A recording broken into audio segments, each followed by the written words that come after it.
যাই ওস্তাদ যাই বাইরে ক্যাপছে ভাই একটু আস্তে গাড়ি চালান। আরে চাচা ভয় পান না, ওস্তাদ মেলা দিন ধরে গাড়ি চালায়, এটা ওস্তাদের নিজের এলাকা, রাস্তাঘাট পুরো মুখস্থ। উফ, সামনে স্কুল, রাস্তা যতই মুখস্থ থাকুক 30 কিলোমিটারের বেশি গতিতে গাড়ি চালানো যাবে না। আপনি আপনার মতো চালান তো, অন্য গাড়ি এর চেয়ে তো জোরে চলে, আমার জরুরি কাজ আছে।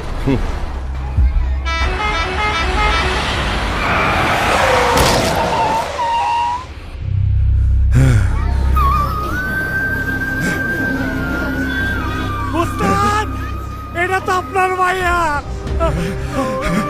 মা আমারে মা চোখ খোলা।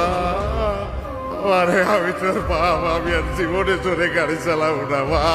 অতিরিক্ত গতি পরিহার করুন, দায়িত্বশীল হন, নিরাপদে পথ চলুন। আরে